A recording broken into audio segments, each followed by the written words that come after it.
John chapter 9. If you are new with us, we're going through the Gospel of John, and we're in this marvelous text here in John's Gospel. So welcome. We want to pray together and ask for the Lord to open our eyes as we look at how He opened the eyes of this man. May the Lord open our eyes today to behold wonders from His Word. So let's pause for a brief word of prayer. Father, we're mindful today that the grass withers and the flower falls, but the word of our God stands forever. Nothing on this earth is more valuable than your word. Forgive us for cherishing things more than your word. We pray that you would give us a deepening hunger to learn it and to live it. Thankful for the Lord Jesus, the hero of the Bible. May we see him emerge forth from the pages of your word today and deepen our affection for him. We pray this in Jesus' name. Amen. Amen. New Testament scholar N.T. Wright tells the following contemporary story that highlights the relevance of this biblical story in John 9. He says the following: I was just waking up listening to the radio when a news item caught my attention. Someone had been dismissed from their job for holding heretical views about the afterlife. I listened more intently. Who was it? What job had they been doing? Was it perhaps a leading theologian, a bishop even, denying perhaps the resurrection? No, it was a football coach. That is soccer. He's from England. The man then in charge of the England national football team had said on record that people who suffered from birth defects and disabilities were being punished for sins they had committed in a former life. That's John 9, 2 and 3. This is a belief held by some within the broad Hindu tradition, though many Hindus might reject the idea. If you believe in karma, the unstoppable chain of cause and effect running from the present life into a future one and on into another and another, it is quite conceivable that what someone does in one life will be rewarded, or as it may be, punished in another one. But he goes on to say there was public outcry. Groups that support the rights of the disabled were understandably furious. They raised a storm in the media, and before too long, the English football authorities asked the coach to step down from his job. Some people wondered if that was a case of religious discrimination. There was so much confusion among the British media that a few journalists, unable to tell one religion from another, imagine that, and assuming that any belief in the afterlife was just like any other, described the coach as a, quote, born-again Christian, by which they seemed to mean someone who takes religion seriously. In all this confusion, Wright says, few commentators noticed that there is actually a passage of the New Testament which addresses this very issue. And that's the text we have in front of us. It's a very relevant story for us. It's also a very enlightening story for us because this passage reveals to us much about Jesus as the Messiah. One of the expectations of the coming Messiah is that he would give sight to the blind. You see it in various places in the prophets. Draw your attention just to a few of them in Isaiah 28. You don't have to turn there, or 29 rather, verses 18 and 19. This is what is told about the Messiah who would come. He says, in that day the deaf shall hear the words of a book, and out of their gloom and darkness the eyes of the blind shall see. The meek shall obtain fresh joy in the Lord.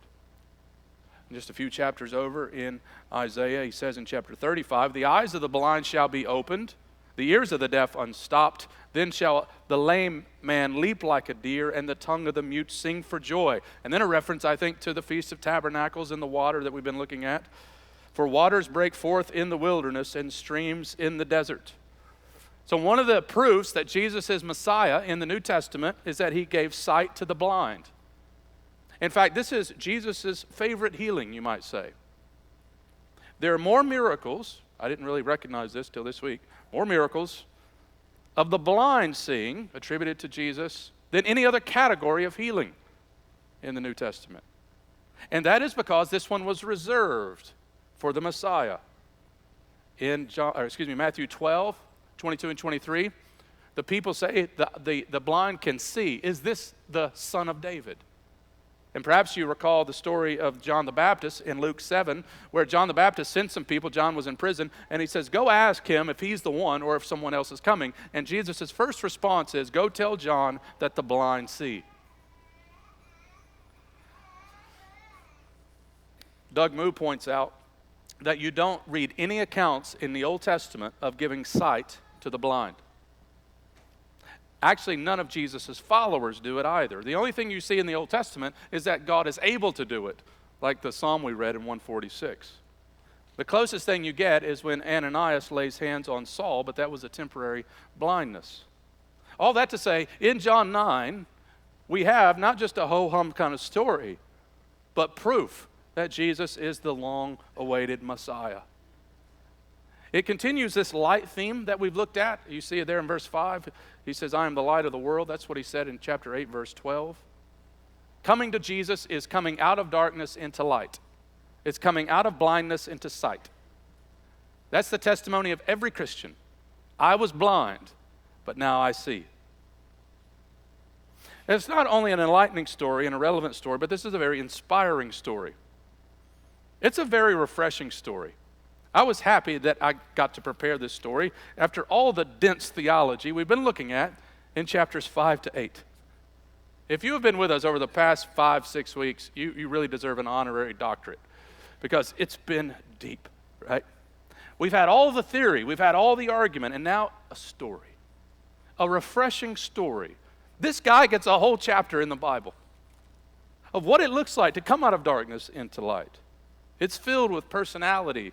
It's filled with drama. This is one of my favorite minor characters in the Bible. A beggar who had no education, who takes on the religious establishment. If we would have been here and watched this man get sight and then give testimony to Jesus, we would have cheered. We would have cheered. I mean, even some of you would have cheered. Right? Even British Presbyterians would have cheered. They would have shown some emotion at what happened to this man. Now, some of you cheer on Saturday. I know you do, over your team. You would have cheered. I'm glad Kimberly didn't get me on tape last night cheering, by the way. This is a remarkable story. Because he's not only healed physically, but at the end of the chapter, he sees Jesus and becomes a follower of Jesus. He actually becomes the first persecuted follower of Jesus. It's really remarkable. His defense of what happened to him is cool and coherent. He answers concisely. It's quite remarkable. G.K. Barrett, who's one of the leading scholars in the Gospel of John in the world, he spent a whole life studying John's Gospel. Barrett says this about chapter 9. This chapter expresses, perhaps more vividly and completely than any other in John's Gospel, his conception of the work of Christ. This chapter, he says, expresses more vividly and completely what Jesus came to do than any other chapter in John's Gospel. That's quite a statement from a man who spent his whole life studying John's Gospel. You have a man who is hopeless apart from Christ, and you have a man who's radically transformed by the power and grace of Christ. And so let's have a look at it. Three scenes in the story I draw your attention to. The blind man's transformation. Then we see the Pharisees' interrogation. And then at the end of the chapter, we see Jesus' summation. So we got a lot of verses in front of us, so let's get rolling. In verse 1. And he passed by, he saw a man blind from birth. So no specifics are given here. This is during or on the heels of the Feast of Tabernacles. And here is hope for the hopeless. We're introduced to a man blind from birth. That is a hopeless person in that first century culture. This is a man who had no employment, no prospects for marriage, no formal education, and worst of all, in his day, no social honor. Jesus is going to make this guy a disciple. The question is raised in verse 2, which is the age-old question. The disciples ask him, Rabbi, who sinned, this man or his parents, that he was born blind? Do we suffer because of our sin or perhaps because of someone else's sin? Now, sometimes people don't ask good questions, right? They don't give a third, fourth, or fifth option.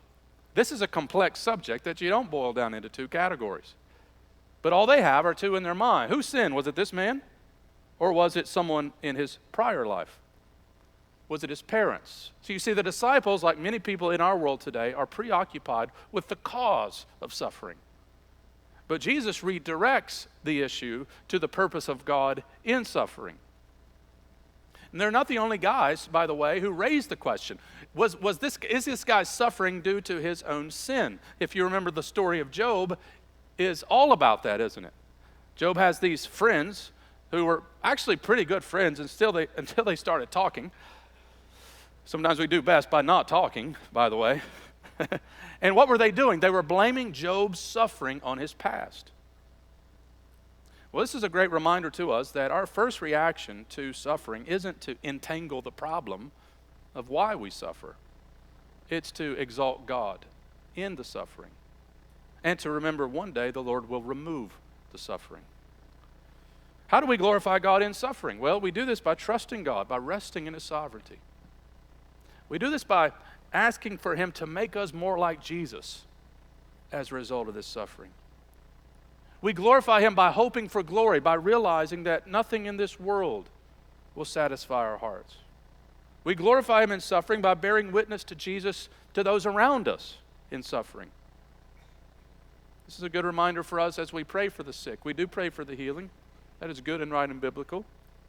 But we're not to be overly concerned about the cause of their suffering, but rather we're asking the Lord to advance His purposes in this person's life, in the church's life, and within the kingdom of God. Because we believe as Christians that there is something more important than health, wealth, and prosperity. Namely, conformity to Jesus Christ and the glory of God. That's what we're on about.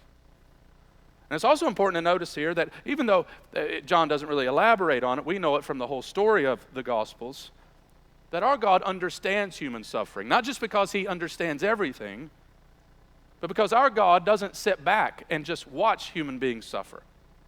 We don't have God on a deck chair, we have God on a cross.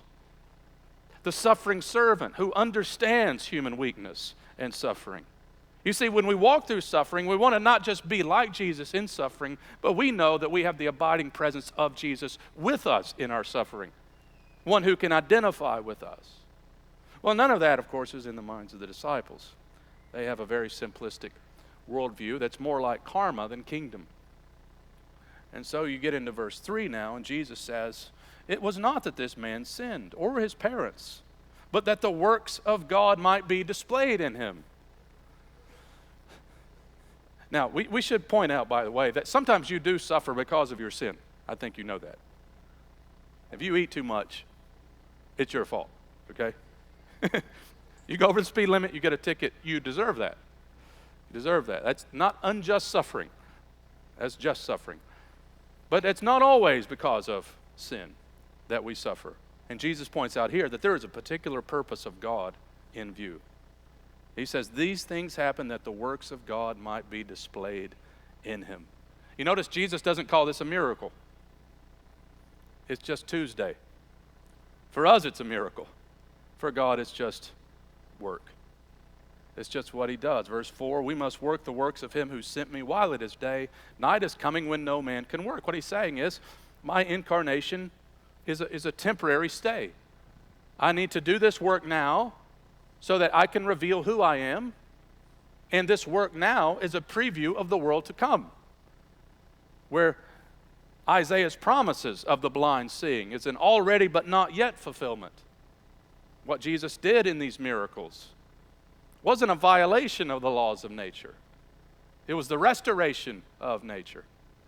It was a preview of the coming kingdom of God. But I'm on a limited time, He says here. I need to do these works while I can. And so He says in verse 5, let me remind you of who I am. As long as I am in the world, I am the light of the world. Let me now put on display what it looks like when you meet light, when you meet the light of the world. And verse 6, I just love. You just don't anticipate this. You anticipate Jesus meets a blind man, He loves him. That's Jesus. Jesus meets a blind man, He heals him. We understand that. But the way in which it all works out is quite surprising, isn't it? Having said these things, He spit on the ground. Amen. Every baseball player's favorite verse right here. Somebody asked me the other day, who's from out of the country, why do you baseball players spit all the time? It's just part of the game, man. It's what we do. Jesus spits. Fantastic. And He says, He made mud with the saliva. It gets even better. right? Every middle schooler's favorite verse now. Jesus makes a mud ball, and he says to this, he puts it on the guy's eyes. It's even better. He spits, he makes a mud ball, and he puts it on his eyes. And he said to him, go wash in the pool of Siloam, which means sent. Now, the whole thing about mud and spit, I think, does serve a purpose other than amusing us. This is an echo, I think, of the creation account of man coming out from the dust. This is a new creation account. Again, a preview of the new creation.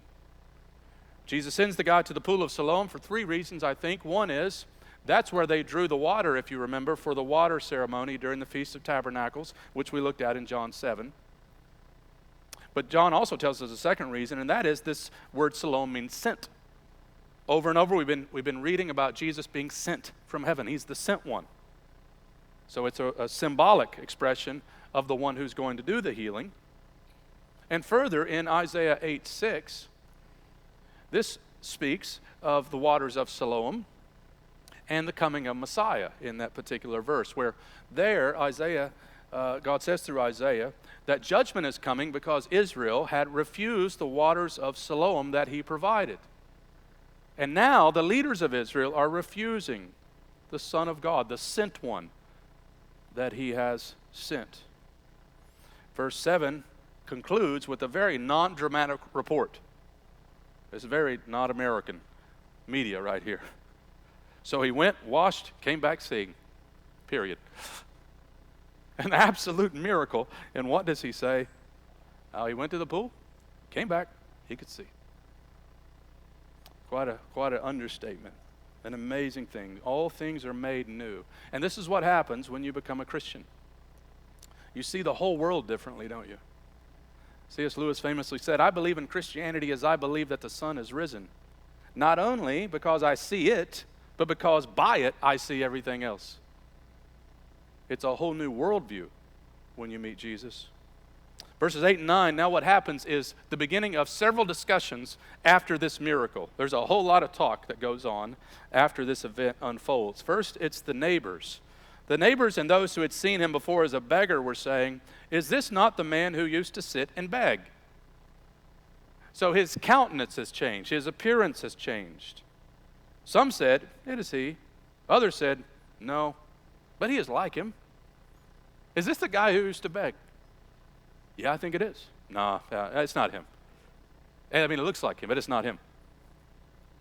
How many of you know when you meet Christ, sometimes people are unrecognizable. Oh, you see them. They are similar, but wow, have they changed. I have a friend named Robbie Gallaty who's a pastor in Nashville.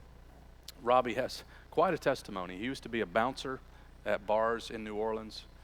He sold drugs. It was a really dark lifestyle that Robbie was in. And he texts me every Sunday morning, and he tells me he's praying for me. And this morning I texted him back, and I said, I'm praying for you, and I'm going to tell your testimony, which is what I'm doing now.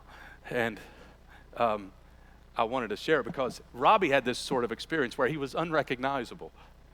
Right? He became a Christian. He's about 6'8". He's absolutely huge. If we had a UFC Preachers Edition, I would vote for Robbie, okay? Now, I'm scrappy, but I'd probably vote for Robbie.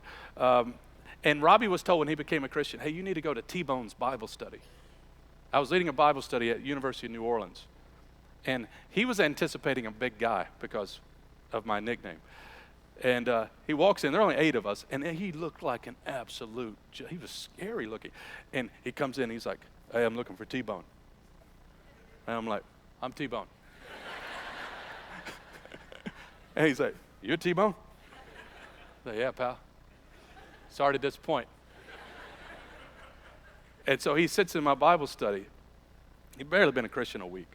And we went through Philippians. I ended up teaching all of his preaching courses. And to see his transformation, sometimes he shows his driver's license picture before he was a Christian. Is this the same guy? That's the sort of discussion they're having here. No, this can't be the same guy. And you notice what the guy says. He says he continues to say, I am the man. You're the man. So they said to him, then how were your eyes opened? How did this happen? Remember, this has not happened. And the man will say that later. And we read a lot of blindness to sight stories, but in this time period, nobody had a category for this. And he answered him, the man called Jesus made mud and anointed my eyes and said to me, go to Siloam and wash. I love how matter of fact he is. Man called Jesus. He doesn't know much about Jesus, which he's going to grow in his understanding of Jesus as the story unfolds, much the way all of us do when we come to faith. But at this point, it's just the man called Jesus. He anointed my eyes and he said, go to Siloam and wash. So I went and washed and received my sight. Any questions? Now, the whole event is just remarkable, isn't it? How'd Jesus heal you? He put mud on my eyes. Told me to go to the pool, wash, and now I see. And they said to him, where is he? And I love his answer. He said, I do not know. Like, if you haven't noticed, I was blind. Okay, like, where did Jesus go? I have no idea. Okay? It's kind of asking a lot, okay, for me to give you an eyewitness account when I don't know what happened before this. Where is he? Who was it? It's a miracle he even got Jesus right? And he got the whole Siloam. He was going to the pool without being able to see. That's pretty remarkable. And they're asking a whole lot of the guy. And he said, I just don't know. And I love how it's okay to say you don't know. He doesn't know. So that brings in the Pharisees, of course. And the Pharisees don't like the fact that Jesus healed somebody. They don't like it because, you see, in verse 14, it was on the Sabbath. So here is yet another Sabbath controversy. And we've said already about the Sabbath that the Sabbath was a foreshadowing of Jesus himself. In Jesus we have ultimate rest. Jesus never takes a day off. God doesn't take a day off because he's God. And he's not violating the Sabbath. He's the fulfillment of the Sabbath. And if they would have been paying attention, they would have seen that this miracle, like the other miracles on the Sabbath, was for everybody to say, it's in him. Rest is in him. Healing is in him. That's why he picked the Sabbath to do these miracles. But they can't see. They can't see, even though they see they can't see. The Pharisees, verse 15, ask him again, how had he received his sight? And he said to them, he put mud on my eyes, and I washed, and I see. All true and very concise. If you appreciate conciseness, you appreciate this man, don't you? Some of the Pharisees said, this man, that is Jesus, is not from God, for he does not keep the Sabbath. But others said, how can a man who is a sinner do such signs? And there was division. There was division among those who was arguing from the principle of Sabbath and those who were arguing from the principle of a miracle. So they said again to the blind man, what do you say about him since he has opened your eyes? And his answer shows he is progressing in his understanding of Jesus. He is a prophet. That too is true.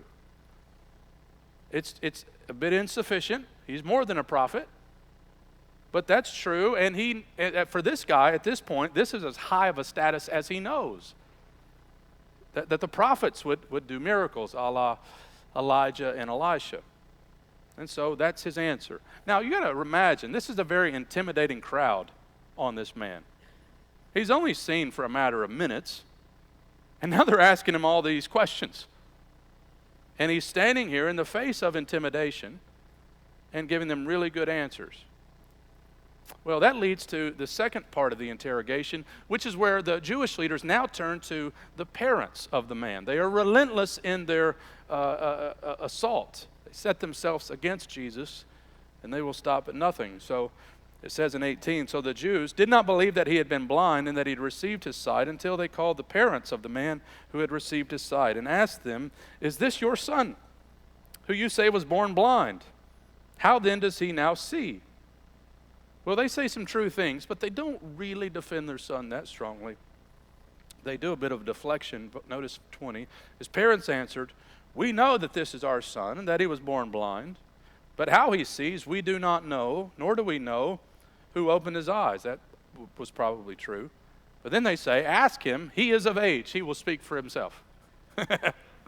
And why did they not want to elaborate further? John says parenthetically in 22, his parents said these things because they feared the Jews. So the Jews had already agreed that if anyone should confess Jesus to be Christ, he was to be put out of the synagogue. Therefore his parents said, he is of age, ask him. Not it. You're it. Don't want to answer. Well, they bring in the healed man once again, verse 24. For the second time, they called the man who had been blind and said to him, give glory to God. Very piously now. Give glory to God. Tell us the truth. Tell us what we want to hear is what they're really saying. We know that this man is a sinner. If you can't get the confession, you wear a person down, right? So that's what's happening. He doesn't get worn down. He answers, whether he is a sinner, I do not know. One thing I know, guys, I was blind and now I can see. I love that he avoids any unnecessary argument. They want to bring up a theological issue. And he says, whether he's a sinner or not, I don't know. So you guys have to work that out. One thing I know, no amount of debate can change this fact. I was blind and now I see. That's very instructive, by the way, because people will always throw you these red herrings, that is, issues to get you sidetracked. Stay on point. Stay on message. And you don't have to debate everything everybody always wants to debate. You don't have to. Stay on gospel. Stay on the undeniable facts. That's what he does. It's amazing. This guy's never been to school. And he's just taking it to these Pharisees. They said to him, what did he do to you? How did he open your eyes? Once again, they're pressuring, bullying. He answered them, I have told you already, and you would not listen. He already detects that the Pharisees' problem, as we've been saying, is not intellectual but spiritual. I've already told you what happened. You don't want what happened, right? Why do you want to hear it again? And then he kind of prods him a bit. Do you also want to become his disciples? Is that what you want? You know, some people in their subtlety are such great witnesses, aren't they? Grandmas are the best. They can just say, no, honey, we don't want you to go to hell. And if a guy says that, I mean, they want to fight. But it's just, did Grandma just do that? She just, like a ninja. Do you want to be his disciple? Well, they didn't like that answer, did they? It says they reviled him. They reviled Jesus. That's what's said about Jesus. He's aligning himself with Jesus. And they say, you are his disciples, but we are disciples of Moses. They've already said that before. And Jesus says, no, you're not. If you would have believed Moses, you would have believed me because Moses wrote of me. Yeah. We know that this man, we know that God has spoken to Moses, but as for this man, that is Jesus, we do not know where he comes from. And the man said, why, this is an amazing thing. You guys are supposed to know everything. You do not know where he comes from, and yet he opened my eyes. He launches into his own argument, starting with that statement to basically say, you guys are supposed to be the experts. A guy you don't know where he came from has opened my eyes. We know that God does not listen to sinners. Now he does a bit of theology. It's amazing how this guy's, I think you have to attribute this to God himself. God can give you, by his grace, insight. He does that, right? We call it illumination. Gives us understanding. You don't have to be a scholar to learn the Bible.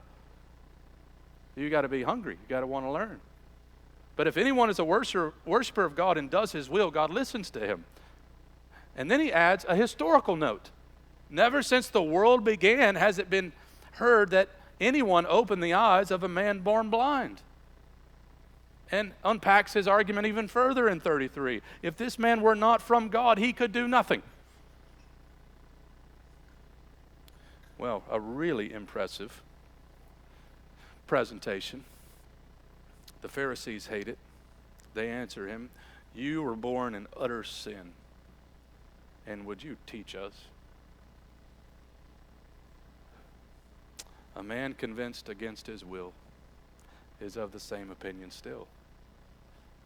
It is true here. They don't want to learn. They want to fight against the truth. They are blind in their self-righteousness, blind in their pride, blind in their self-importance, and in their self-sufficiency. And so they cast him out of the synagogue. This is the first account of persecution against one of Jesus' followers. I would have loved to have seen that. I wonder if that guy would have been happy. Like, you're in the synagogue, I don't want to be there anyway. Peace out. Just recall here how this guy has responded, because we will face intimidation and bullies and feel the weight of pressure if you bear witness to Jesus at all, at some level. Notice, here are 4 things that this man did. He appealed to the undeniable facts. I was blind, now I see. He answered directly and briefly. Briefly sometimes is the bigger challenge, isn't it? He refused to argue. Set a guard over my lips, the psalmist says. And fourthly, he remained fearless and resolved. It's quite a witness. Well, what's Jesus' summary? Notice here, in verses 35 to 41, you have on the one hand a confession of faith, and you also have an announcement of condemnation. A confession of faith coming from this blind man. And by the way, there's a little hint here and there of the chapter that's about to come next week in John 10 when we look at the Good Shepherd. After Jesus talks about being the Good Shepherd, the issue of him opening up the eyes of the blind appears right at the end in verse 21. Can a demon open the eyes of the blind? And in the Good Shepherd discourse, what Jesus talks about are false shepherds, that is, false religious leaders, and himself who is the Good Shepherd. These Jewish leaders are hirelings. They are false shepherds. The Good Shepherd, though, goes after his sheep. He lays down his life for the sheep. Notice what Jesus does for this man who had been cast out of the synagogue, a sheep. After he'd been cast out, it says he went and found him, because that's what Jesus does, our Good Shepherd. He goes and finds him, and now you see this man's understanding of Jesus come to culmination. He says, "Do you believe in the Son of Man?" And he answered, "And who is that, sir, that I might believe in him?" That's Daniel's great vision in Daniel 7 of the king.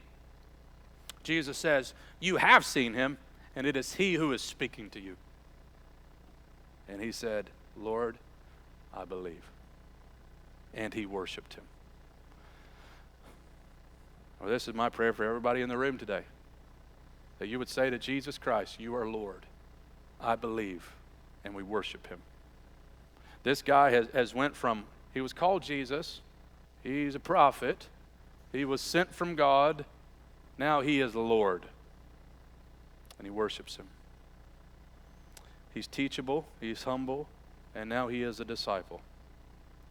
And now he worships. Well, what about the religious intelligentsia? Well, notice verse 39.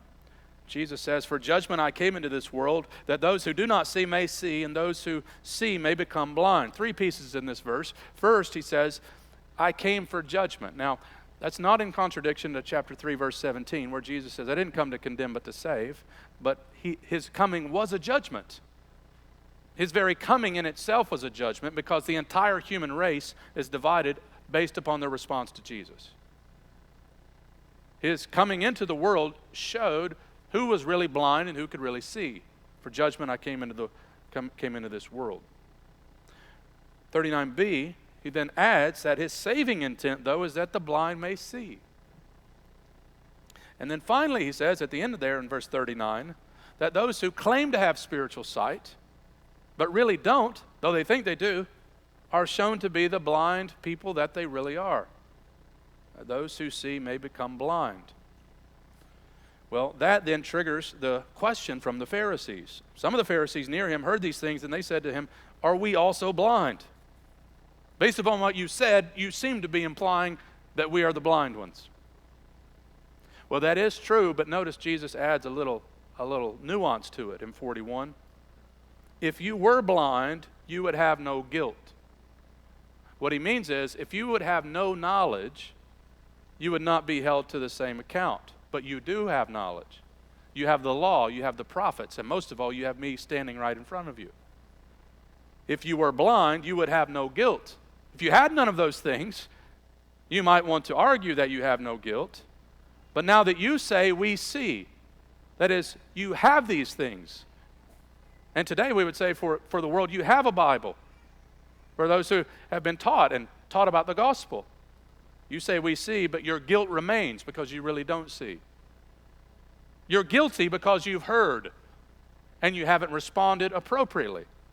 You're guilty because I'm in your midst and you're rejecting me. Once again, the issue comes down to who is Jesus Christ. And you either respond in one way that says guilty, or you respond in another way that says you're liberated. You've been saved.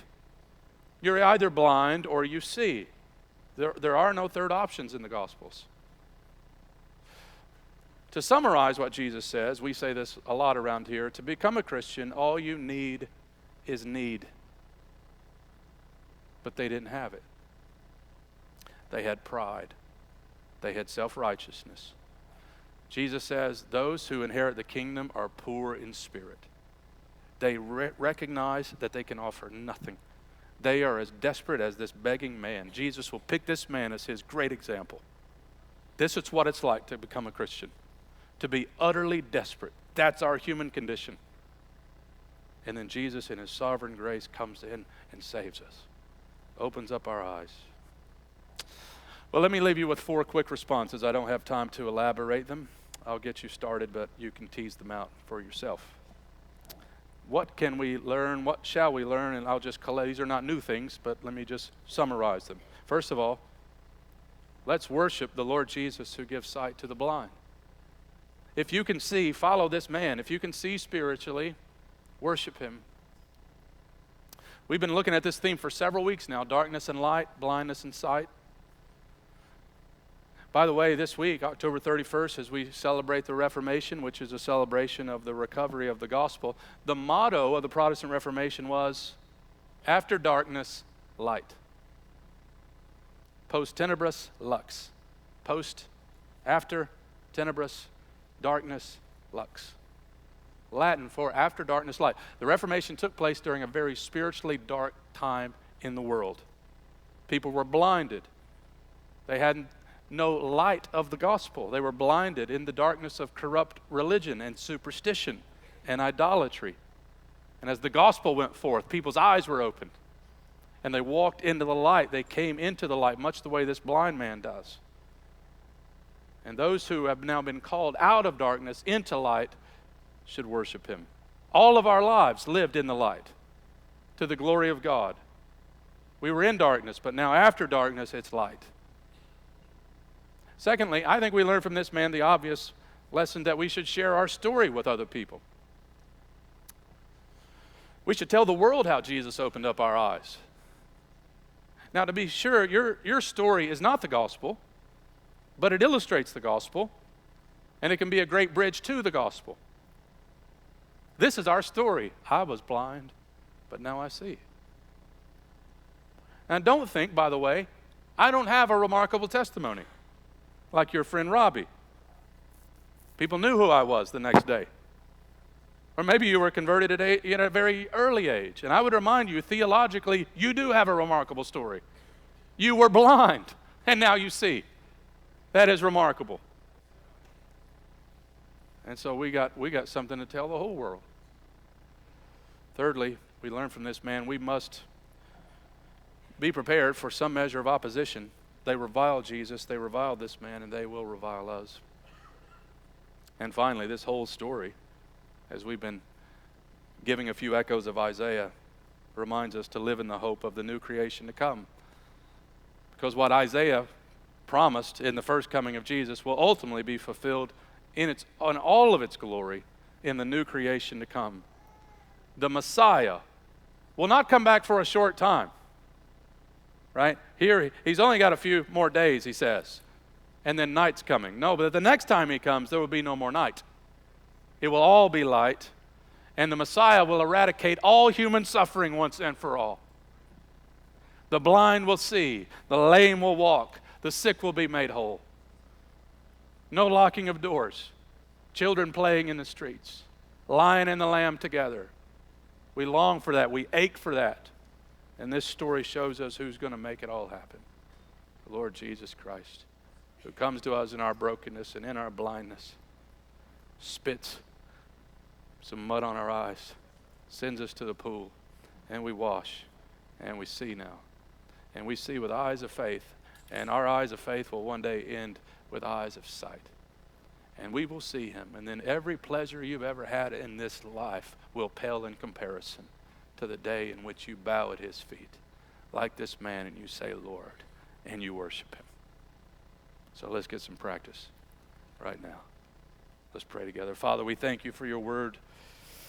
We can't live by bread alone, but every word that proceeds from it. Thank you for nourishing us. You tell us that we are truly your disciples if we abide in your word. Give us grace this week to do that. Give us grace this week to live in the light, to not fall back and revert into ways of darkness. Give us grace this week to share our story with others of how you called us out of darkness into light. Give us grace to hope, to not expect too much from this broken world, but to realize we're made for another one. We're sojourners. We're passing through. Sustain us now, Lord. Use us for your glory while we have this short life. We pray in Jesus' good name. Everybody said, amen.